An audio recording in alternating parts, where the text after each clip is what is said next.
महादेवी हत्तीणीला कोल्हापुरात आणण्यासाठी आता मुख्यमंत्र्यांच्या दरबारी चर्चा। मुख्यमंत्र्यांच्या अध्यक्षतेखाली कोल्हापूरच्या सर्वपक्षीय नेत्यांची आज महत्त्वाची बैठक। मुख्यमंत्री काय निर्णय घेणार याकडे लक्ष। भरत गोगावले रायगडचे पालकमंत्री व्हावेत, गोगावलेंना ध्वजारोहणाचा मान मिळावा, उद्योगमंत्री उदय सामंत यांचं वक्तव्य।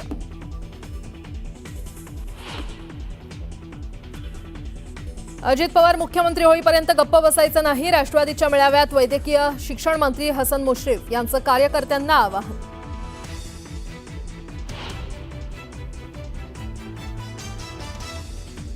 खालिद का शिवाजी चित्रपटावर बंदी घालण्याची हिंदू महासंघाची मागणी, शिवरायांचा खोटा इतिहास दाखवल्याचा आरोप, चित्रपट प्रदर्शित न करण्यासाठी सेन्सॉरला पत्र।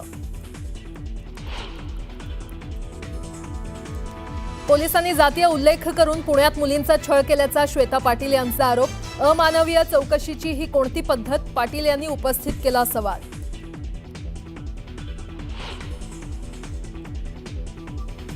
छत्रपती संभाजीनगरच्या नारेगावमध्ये आजही तगड्या बंदोबस्तात तोडक कारवाई, सोमवारी नागरिक आणि पोलिसांमध्ये झालेल्या बाचाबाचीमुळे तणाव वाढण्याची शक्यता। पुण्याच्या हडपसरमध्ये कोयता गँगचा धुडगूस, वाहनांसह दुकानांची तोडफोड करत दहशत पसरवण्याचा प्रयत्न, गुन्हा दाखल करत आरोपींचा शोध सुरू।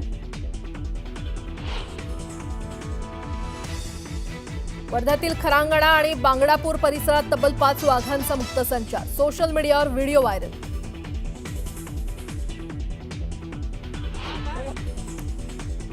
जम्मू काश्मीरच्या कुलगाममध्ये पाचव्या दिवशीही जोरदार चकमक, आतापर्यंत 3 दहशतवाद्यांचा खात्मा, तर 4 ते 5 दहशतवाद्यांना घेरल्याची माहिती।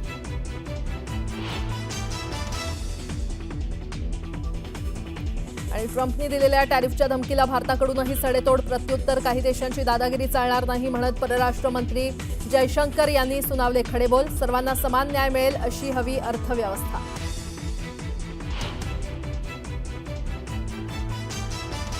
आणि ओव्हल कसोटीत भारताचा इंग्लंडवर 6 धावांनी थरारक विजय, 5 सामन्यांच्या मालिकेत 2-2 अशी साधली बरोबरी, भारतीय गोलंदाजांचा भेदक मारा।